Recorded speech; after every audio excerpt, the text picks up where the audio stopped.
اس کی تاریخ اٹھا کے دیکھ لیجئے، جو وینم، جو غصہ، جو زہر یہ اپنے وجود میں ہمارے خلاف رکھتا ہے، ہمیں کوئی خیر کی توقع نہیں ہے اس سے۔ اور ایک بات ہم آپ کو بتا دیں، پاکستان کا مسئلہ ڈیفنس کا بجٹ نہیں ہے، ہمارا مسئلہ خیانت ہے، ہمارا مسئلہ بدکار قیادت ہے، ہمارا مسئلہ بزدل اور بغیرت حکمران ہے جو امت کی آبرو بیچ ڈالتے ہیں۔ اس ملک میں اللہ کے فضل سے اتنے خزانے اور اتنی دولت موجود ہے، لیکن ہمارا کرائسس مورل کرپشن ہے۔ بدترین اور بدکردار دور جو ملک کی آبرو بیچ کے اور لوٹ کے ملک سے باہر لے جاتے ہیں، ان کو واپس لا کے پھر ہم پر مسلط کیا جاتا ہے۔ ہماری پرابلم یہ ہے، ہماری پرابلم ہے حرام اور حلال کی تمیز نہیں ہے، ہماری پرابلم یہ ہے کہ ڈسٹریبیوشن آف ویلتھ ٹھیک نہیں ہے، جو امیر ہیں وہ امیر تر ہوتے چلے جا رہے ہیں، جو غریب ہیں ان تک اللہ کا دیا وہ رزق نہیں پہنچ رہا ہے۔ ہماری یہ پرابلم ہے۔ اس ملک کو تباہ برباد کرنے والے جاہل لوگ نہیں ہیں، اعلیٰ ترین تعلیم یافتہ پڑھے لکھے لوگ ہیں جو باہر سے ڈگریاں لے کر آتے ہیں، جن کو اختیار دیا جاتا ہے مسلمانوں کے مال پر، پھر وہ خیانت کرتے ہیں۔ اگر ڈیفنس کا بجٹ کم بھی کر دیا جائے نا، جتنی بچت ہوگی یہ خیانت میں کھا جائیں گے، یہ ہم آپ کو ابھی لکھ کے دے دیتے ہیں۔ لہٰذا ہماری آبرو بھی جائے گی، ملک بھی جائے گا۔ ابھی کم از کم ہم بھوکے ننگے تو ہوتے ہیں یہاں پر، تکلیف تو ہے، کھانے پینے کی تکلیف تو ہے، لیکن کم از کم اپنی آبرو کی حفاظت کرنے کے تو ہم قابل ہیں۔ یاد رکھیے گا کہ ہمارے رسول صلی اللہ علیہ وسلم کی سنت ہے، پیٹ پہ پتھر ہیں لیکن گھروں میں تلواریں ہیں۔ Don't forget that ever. اپنے گارڈ کو، اپنے ویپن سسٹمز کو، اپنے ہتھیاروں کو جس دن ہم نے رکھ دیا، اگلے دن ہماری عزت اور آبرو روندی چلی جا رہی ہوگی۔ آپ کو میں مثال دیتا ہوں، ایگزیکٹلی یہی آرگومنٹ بغداد میں دی گئی تھی خلافت عباسیہ کے اختتام پر، جب بغداد کے وزیر نے خلیفہ سے کہا کہ اس امن و آشتی اور امن کے اور علم کے مرکز میں فوج کی کیا ضرورت ہے۔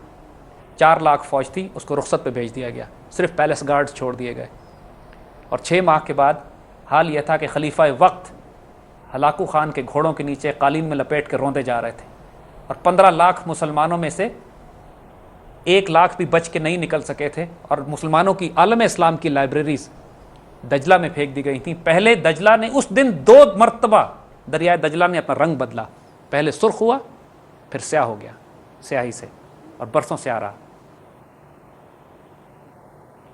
یاد رکھیے گا، جس دن مسلمان نے اپنے ہتھیار نیچے رکھ دیے اس کا وجود ختم ہو جائے گا۔ یہ اللہ نے ہمیں عزت دی ہے، کسی وجہ سے دی ہے، اس کو ہم اپنے ہاتھ سے ضائع نہیں کر سکتے، اس کی حفاظت بھی کرنی ہے، اور یہ نہ صرف ہماری بلکہ امت کی آبرو کی ضمانت ہے انشاءاللہ۔ جی ناظرین، اس وقت ہوا ایک بریک کا، حاضر ہوتے ہیں بریک کے بعد۔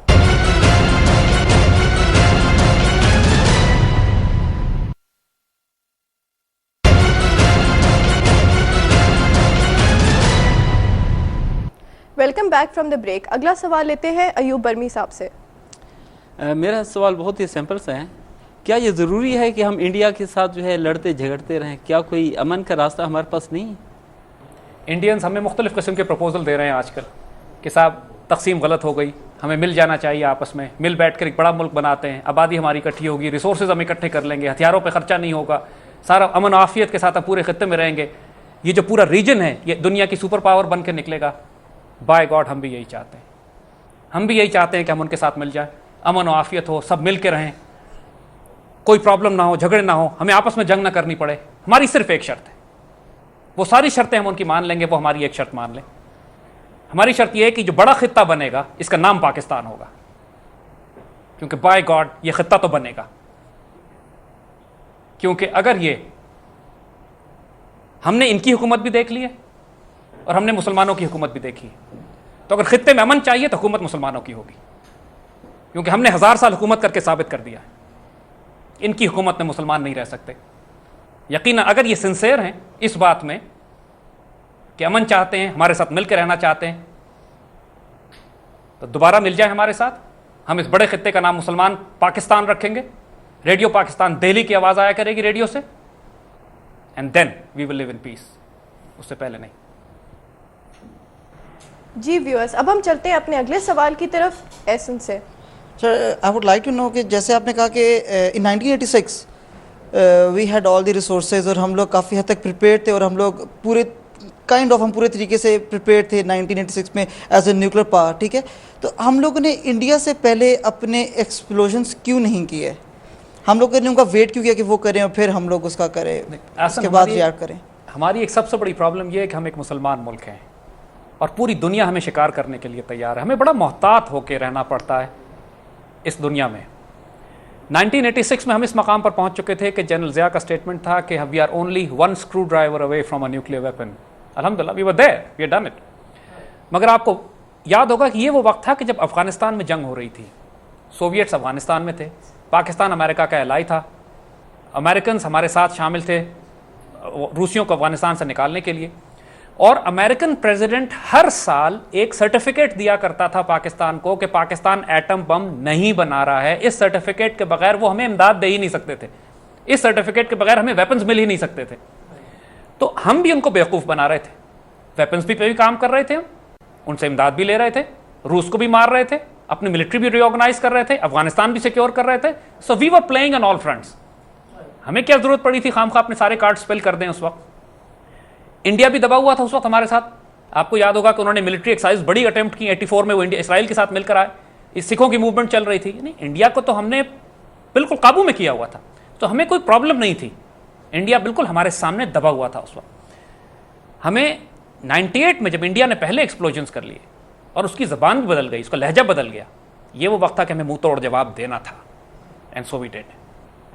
जी, अब हम चलते हैं अपने अगले सवाल की तरफ, फैसल से. सर मेरा क्वेश्चन ये है कि लॉस ऑफ टाइम्स जनरली हम सुनते हैं मुख्तलिफ सोर्सेज से कि भाई पाकिस्तान ऐसा मुल्क है जो एक सुई तक नहीं बना सकता, उसने एटम बम किस तरह बनाया है. क्या वाकई हमने एटम बम बनाया है या हमने साउथ कोरिया या चाइना से लिया है?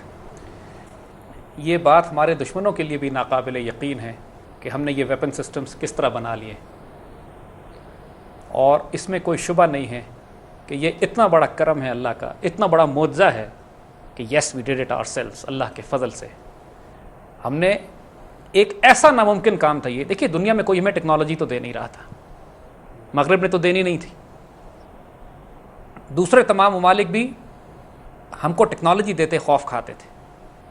हमने जो बच्चे अपने पूरी दुनिया में फैलाए, यानी इतना नामुमकिन काम था ये कि कहीं से हमने चाइनीज़ टेक्नोलॉजी ली, कहीं से हमने रशियन टेक्नोलॉजी ली, कहीं से हमने अमेरिकन टेक्नोलॉजी ली, कहीं से हमने यूरोपियन टेक्नोलॉजी ली, कहीं से हॉलैंड से टेक्नोलॉजी आई हमारे पास, कुछ हमने लोकल बनाई, फिर उनके इंटरफेसेस बनाए, फिर मुख्तलिफ सिस्टम्स को हमने जोड़कर एक प्रोसेसिंग प्लांट बनाया, सेंट्रीफ्यूजेस बनाए, उसके बाद वेपन ग्रेड यूरेनियम में इसको प्रोसेस किया, फिर उसके बाद वॉरहेड्स बनाए. ये इतना नामुमकिन काम था कि खुद हमारे साइंसदान जो इस पे काम कर रहे थे, यकीन कीजिए उनको नहीं पता था कि एंड प्रोडक्ट जो बनेगी वो काम भी करेगी या नहीं. ये हमारी नेशन के 20 साल के अरबों रुपए और अब 20 साल की मेहनत और सैकड़ों लोगों का खून और मेहनत इस पे ज़ाया जाएगी या प्रोडक्ट निकलेगी. आखिरी वक्त तक दे वर नॉट श्योर. लेकिन जब अल्लाह ताला ने आहिस्ता आहिस्ता आहिस्ता आहिस्ता हमारे लिए रास्ते खोलना शुरू किए, गायबाना मौजज़ाना रास्ते खोले, जैसे हम बता रहे हैं. यानी एक वाक़या हम आपको सिर्फ कोट करेंगे छोटा सा, कि आवर साइंटिस्ट वर स्टक. हमें कुछ फार्मूलास चाहिए थे, कुछ इक्वेशंस चाहिए थी जो हमसे रिजॉल्व नहीं हो रही थी. और अमेरिकन हमारे खिलाफ केस बिल्ड करके लाए हुए थे कि तुम लोग न्यूक्लियर प्रोग्राम पे काम कर रहे हैं, और उसके सबूत है हमारे पास, और हमारी गवर्नमेंट को उन्होंने सबूत पेश किए. और वो जो फोल्डर अमेरिकन ने दिया जिसमें उन्होंने बताया कि तुम लोग ये कर चुके हो, ये कर चुके हो, ये कर चुके हो और ये कर चुके हो, उसमें उन्होंने वो इक्वेशंस और फार्मूलाज लिखे हुए थे जिनकी हमें जरूरत थी. हमारे साइंसदानों ने वो देखे, उनको कॉपी किया और उनको वापस कर दिया कि नहीं हम कुछ भी नहीं कर रहे हैं इसमें से. And we went back and we completed our equations. यकीन कीजिए लोग रात को सोते थे और ख्वाब में इक्वेशंस आती थी उन्हें. यानी the scientist who have done this फंसे हुए होते थे, they did not know how to do this, और ब्लॉकेड हो जाता था, बिल्कुल रास्ते बंद हो जाते थे, हाथ छोड़ के बैठ जाते थे कि अब नहीं मूव कर सकते हम आगे. और कहीं से इक्वेशंस मिल जाती थी, कहीं से पार्ट्स आ जाते थे, कहीं से रिसोर्सेज आ जाते थे, कहीं से पैसे इकट्ठे हो जाते थे.